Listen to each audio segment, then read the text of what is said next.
Olá meninas, sejam bem-vindas! Hoje a gente vai fazer um bate-papo com uma profissional maravilhosa. Ela é minha amiga, minha ginecologista, Tatiana Fernandes, seja bem-vinda. Obrigada pelo convite, Cata. Sinta-se à vontade, que é um bate-papo aqui bem gostoso. Esse assunto eu chamei a Tati porque assim, ela é a pessoa mais indicada para falar sobre isso para vocês. Porque ela tem mestrado nesse assunto, ela tem publicações internacionais nesse assunto, então eu escolhi a pessoa certa, né, Tati? Ela adora falar sobre esse assunto. É um dos sintomas da menopausa, é a atrofia vaginal, mas é mais conhecido aí entre as mulheres como secura vaginal. E esse assunto ainda é um tabu entre as mulheres. É isso mesmo, Tati? É um tabu entre as mulheres? É um tabu, Catarina. É um tabu mesmo. A gente tem publicações tanto no Brasil quanto fora do Brasil falando que nem 10% das mulheres que têm sintomas de secura vaginal abordam seus ginecologistas. E muitas delas, às vezes, quando conversam com eles sobre esses sintomas, já chegaram a ouvir assim, isso é assim mesmo, não tem o que fazer. Então a gente hoje tem uma geração de mulheres ali com 65, 70 anos que não falaram absolutamente nada sobre esse sintoma, guardaram para elas, e isso faz com que muitas hoje tenham algumas complicações, como incontinência urinária, ardência, coceira vaginal. Então, esse é meu incômodo, né? principal motivo de estar aqui hoje. Eu acho que é um tema que eu gosto, né? Falar, ela gosta de secura vaginal, não é? Não é bem assim, não é bem assim. Na verdade, é um tema que me fez estudar muito, né? Que é essa parte, a gente na ginecologia nem fala secura vaginal, a gente fala síndrome gênito-urinária da menopausa, porque não é só secura. Algumas mulheres descrevem como secura, outras descrevem como ardência, como dor depois da relação, dificuldade de penetração. Então são vários sintomas que reúnem dentro de uma grande síndrome, que é essa síndrome que eu falei para você. Então não é só a secura vaginal. A secura vaginal é o sintoma que elas mais buscam, que as pacientes mais buscam, que elas às vezes digitam no Google ou se explicam assim para as amigas, né? Mas ele engloba outros sintomas também. Ô Tati, então como que a gente pode definir a secura vaginal? Tem todos esses sintomas, mas como que a gente define a secura vaginal? Para definir, Catarina, a gente precisa entender da onde que vem a secura vaginal. Sim. Então, quando a mulher ela entra na fase que a gente considera pós-menopausa, e eu vi que você fez um vídeo explicando a diferença de peri e pós, quando ela entra na pós-menopausa, o estrogênio diminui muito. E, igual assim a pele, a vagina também sente a falta desse estrogênio. Tem até uma imagem que eu gosto bastante, se depois der para colocar. A gente vai colocar. Porque daí acho que fica mais fácil para as pacientes entenderem. Né? Então, quando a gente tem uma vagina antes da menopausa, essa vagina ela é toda mais vermelhinha, ela tem uma grande quantidade de vascularização, ela tem rugosidade. A vagina é o único lugar que é bom ter ruga. Porque ela... Meninas, olha isso, que bacana. O único lugar. Nossa, adorei, Tati. Não, é que a rugosidade faz com que ela se estique durante a relação sexual, né? Então, ela tem essa rugosidade, ela é capaz de produzir uma grande quantidade de secreção que lubrifica durante o ato sexual. Ela tem um pH, para quem não sabe, a vagina tem um pH entre 4 e 5, e esse pH nos protege de várias infecções genitais, várias infecções dentro da vagina, alguns corrimentos. E a musculatura vaginal também, ela é uma musculatura elástica. Sabe aquela... Eu não vou pedir para você fazer, mas sabe quando a gente fica em pé e tenta colocar a mão no pé? Sei. Então, quem consegue tem uma boa elasticidade, né? Quem não consegue... Já tô ficando, né? A gente vai ficando assim. Quer dizer, vai perdendo a elasticidade. Essa flexibilidade. Mais ou menos isso que acontece com a vagina. Então, com o tempo, principalmente nas mulheres que deixam de ter relação sexual porque se queixam de secura, de ardência, a vagina ela também perde essa elasticidade e ela vai ficando estreita, como se atrofiada. Como se fosse uma borracha assim que vai envelhecendo, vai ficando ressecada. Vai ficando ressecada, vai ficando ressecada. E isso leva a muita dor. Entendi. E uma mulher que tem uma experiência dolorosa, se ela tem uma relação dolorosa, ela já começa a afastar o parceiro. Nossa, então isso é algo que a gente discute muito no consultório, né? Porque muitas vêm ali nesse período de transição, peri e pós-menopausa, falando sobre, eu acho que eu tenho diminuição de libido, eu não quero mais ter relação sexual. Em alguns casos bem específicos, não é que ela tenha diminuição do libido, é que ela vem tendo experiências sexuais dolorosas e essa experiência sexual dolorosa, ninguém quer ter dor. Então ela começa a evitar o marido porque ela sabe que não vai ser satisfatório. Então nem sempre é só uma diminuição de libido. Nossa, então isso é muito importante, né? Porque acho que muitos casamentos acabam se acabando aí no meio desse processo. Isso gera, né? a gente tem um termo não em português, mas tem um termo em inglês que chama copopause, que é uma menopausa do casal, né? Que eles acabam muitas vezes entrando, tem um distanciamento entre os parceiros. E não são todos os casais que conseguem conversar sobre isso, né? Imagino, deve ser muito difícil, né? Por isso que é um tabu. Eu acho que a Tati deixou muito claro pra gente por que do tabu, né? E a gente precisa começar a falar mais sobre isso, justamente pra gente conseguir resolver essa questão, né? E melhorar e ter mais qualidade de vida. Tati, vamos falar de uma coisa assim, a gente escuta falar muito sobre hidratante, né? A mulher ama cosmético. Ama hidratante, a gente tem hidratante para pele, para o cabelo, para cutícula, né, para os pés. E eu gostaria de saber, até li a respeito disso, né, uma pergunta num grupo específico. Existe hidratante vaginal? Existe. A gente tem hoje no mercado, são 2 compostos diferentes para a hidratação vaginal. Você entende o que é hidratação vaginal? Bem... Melhor explicar, né, meninas? Explica Sabe, pra gente. Quando a gente pega aquela esponja da cozinha e enche ela de água, ela fica cheinha de água, fica molhadinha? Que escorre. Por quê? Porque o componente que tem nesse produto, ele tem essa capacidade semelhante à da esponja, de reter a água. Por isso que ele é chamado de hidratante vaginal, porque ele segura a água dentro da vagina. Então, quais componentes que a gente tem hoje no Brasil? A gente tem um componente que é com ácido poliacrílico e um outro componente que é com ácido hialurônico. São 2 ou 3 produtos para cada um desses, né? O que eu falo às minhas pacientes no consultório é assim: hidratante é igual hidratante de pele. Tem mês que a gente está usando um, no outro mês a gente está usando o outro. E aí você testa e tem aquele preferido. Então, o hidratante vaginal a gente testa porque tem um que é mais oleoso, tem o outro ele é mais cremoso, ele tem uma consistência um pouco mais endurecida. Então tem perfil, o perfil da mulher é muito específico de qual que ela gostou mais de usar. Ela tem que testar. Ela tem que testar, né? Você compra na farmácia, tem uma linha ali que fica junto com os sabonetes íntimos, ali tem uma linha de hidratante. E uma confusão que existe, Catarina, o hidratante ele é diferente do lubrificante. Então, o lubrificante vaginal, e aí tem algumas marcas famosas, né, KY, não sei se a gente pode, enfim, tem esses lubrificantes, eles não têm essa capacidade de reter a água dentro da vagina. O que eles fazem é só ser um meio para deslizamento, eles só te ajudam no deslizamento durante a relação sexual.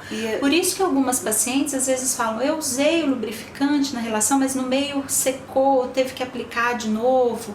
Então, o que é o correto, o melhor, o recomendado? Com que essas pacientes façam uso do hidratante 2 a 3 vezes na semana. Com isso elas conseguem reter a água dentro da vagina e a relação sexual ela não começa já com essa sensação de secura, ela já começa melhor hidratada. Ai, que bacana. E durante o ato sexual usar muitas vezes não precisa do lubrificante. Nossa, que bacana. Ela não precisa mais. E isso para a mulher é fantástico, porque a gente começa a relação sexual também aqui, né? Então só de já ter que abrir a gaveta do criado, pegar o lubrificante, passar para começar a introduzir, para algumas pacientes isso já diminui bastante a satisfação sexual final.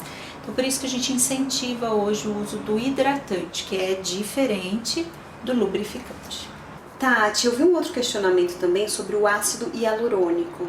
Se a mulher não fizer o uso periódico, né, essa secura vaginal volta? Volta, porque essa deficiência do estrogênio ela é crônica, né, na pós-menopausa. Então, a cada ano que passa, você vai sofrendo as consequências dessa deficiência. É igual o hidratante de pele, Catarina. Parei de passar o hidratante de pele, a pele retoma, ela fica ressecada. Parou de passar o hidratante vaginal, a vagina vai ressecar novamente. Pegando esse gancho aí da sua resposta, qual é a diferença do creme e do hidratante vaginal? Então, creme é tudo que você pode colocar na vagina, né? Então, assim, o hidratante pode ser considerado creme? Pode. Existem outros tratamentos para atrofia vaginal, que é o tratamento com hormônio vaginal, ele também é um creme. Então, talvez seja essa a diferença. O paciente fala, vou passar um creme vaginal. Mas é importante entender o que tem dentro desse creme. Qual é o componente, qual é o composto ativo que faz o seu tratamento. Ele é um hidratante, ele é um retentor de água, ele é um hormônio que estimula essa atrofia através da ação hormonal. Então, existem diferenças. Eu já ouvi muitas mulheres falar, inclusive no consultório também, sobre essa questão assim, por exemplo, não vou usar um hidratante, não vou usar um creme. Eu ouvi dizer que existem outros óleos que podem me ajudar. Ouvi falar sobre azeite de oliva, ouvi falar também sobre o óleo de coco. Me explica um pouquinho para as meninas assim, qual a diferença, se pode, se não pode. Bom, azeite de oliva não pode, né? Se a gente olha o pH, a acidez do azeite de oliva, ele tem uma acidez ali os bons azeites, né? Em torno de 0,08.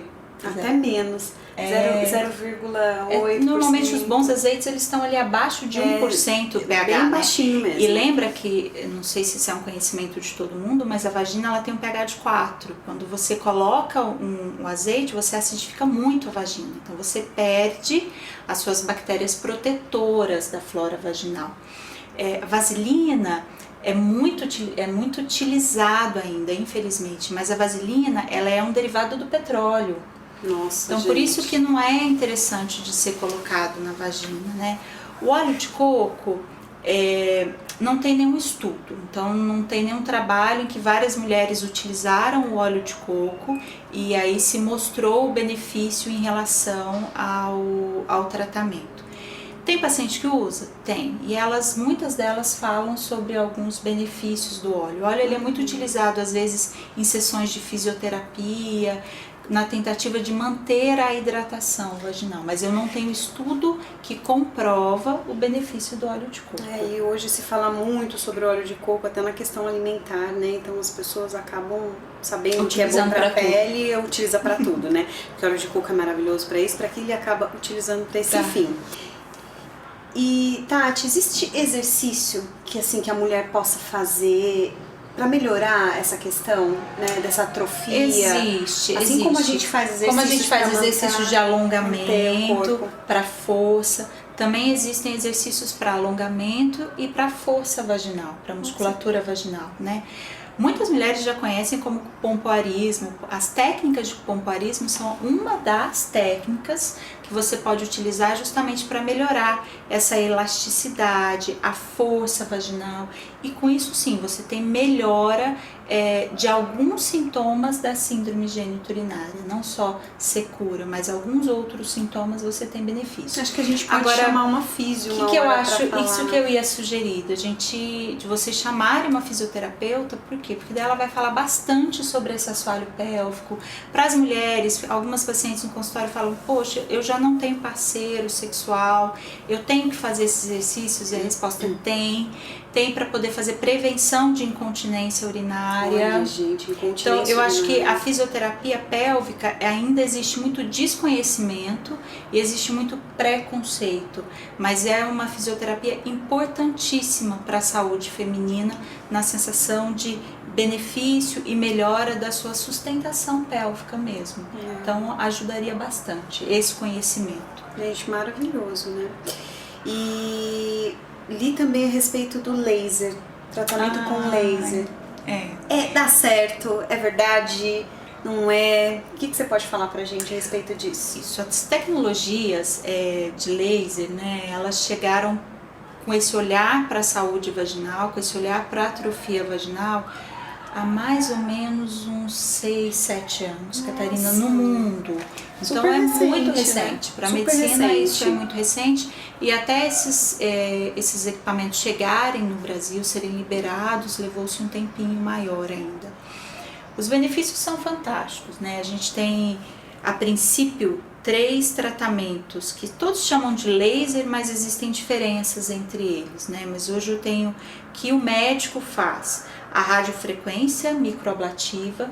Esses são utilizados mais nos casos iniciais de secura vaginal, que não tem a queda da bexiga, a queda do útero. A queixa é bem específica para secura, para estreitamento vaginal, e o resultado é fantástico.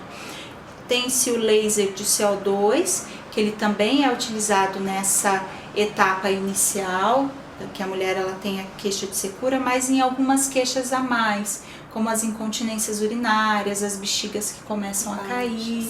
E tem um terceiro laser, que é o Fotona, que ele já é utilizado para os casos mais graves, né? Quando eu tenho uma queda, a bexiga já caiu, às vezes a cúpula vaginal também está vindo para fora. Então, essas 3 tecnologias são maravilhosas, porque elas são quase que isentas de dor.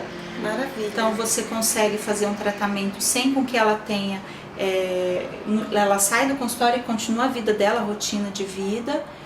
Então, acho que tem muitos benefícios, e por isso que a gente hoje começa a falar mais sobre os tratamentos e a prevenção da secura vaginal, porque hoje eu tenho mais a oferecer a paciente. Com certeza. Há 15 anos atrás, eu não tinha tanto a oferecer de tratamento para paciente. Eu tinha as terapias que hoje ainda são consideradas padrão ouro, que é o tratamento hormonal para secura, para atrofia vaginal, mas eu tinha essa opção de tratamento. Hoje não, hoje eu tenho os hidratantes, hoje eu tenho laser, hoje eu tenho um melhor entendimento em relação à fisioterapia. Ô, Tati, e a questão do laser, assim, como que funciona? A gente consegue fazer esse tratamento no consultório, ou a mulher tem acesso à compra de algum tipo de equipamento? Você sabe que na China tá até vindo Olha, menina, na China é impressionante. Mas não tem, assim, acho que é até errado eu falar isso, mas é mais como um alerta, né?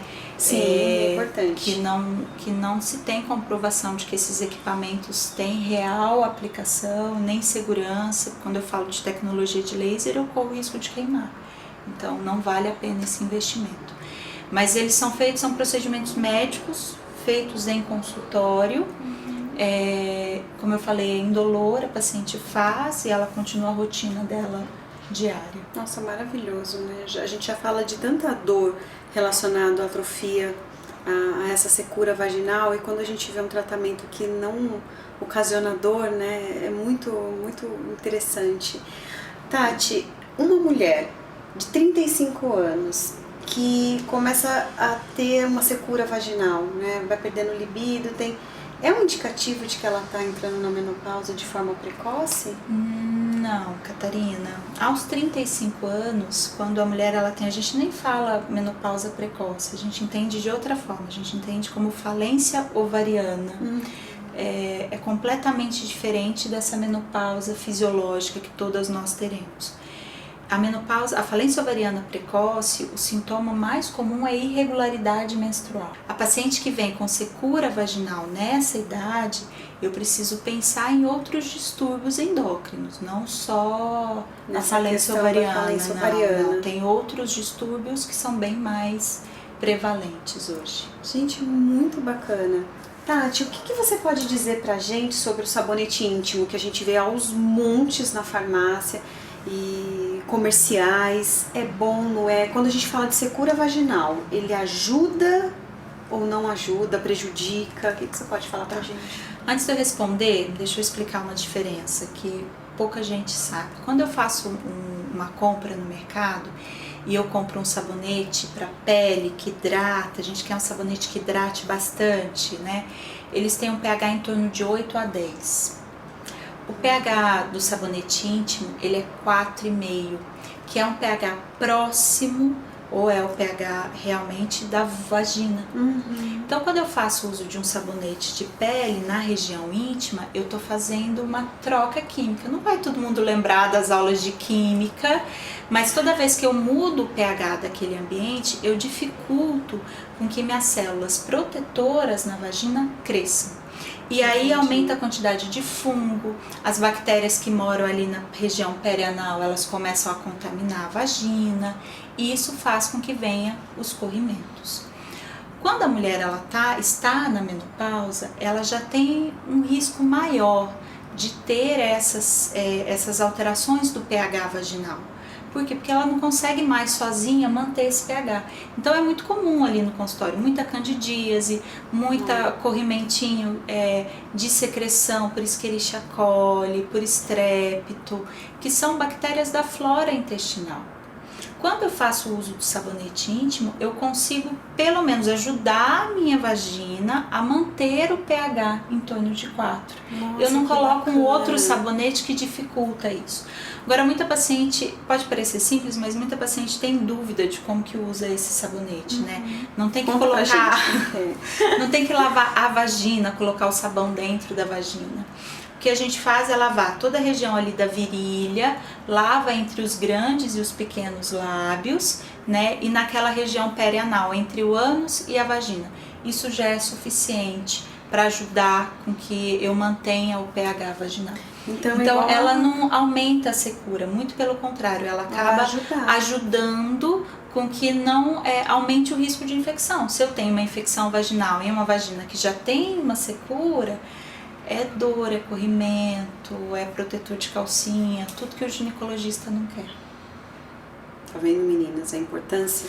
Vale a pena investir, né, nesse sabonete. Tati, eu acho que foi assim esclarecedor.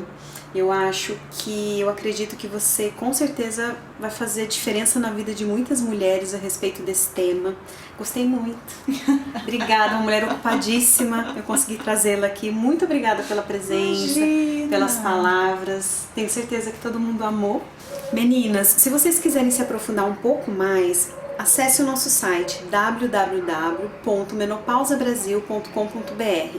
Lá a gente tem um e-book gratuito que você pode baixar e ler, ter essas informações a qualquer hora. Tem tudo escrito lá, foi feito com muito carinho para vocês. Então acessem o site e baixa lá, tá bom? E ó, muito importante o comentário de vocês. Deixem as dúvidas, as perguntas mais específicas, que eu vou direcioná-las à Tati. A gente vai responder a todas, tá bom?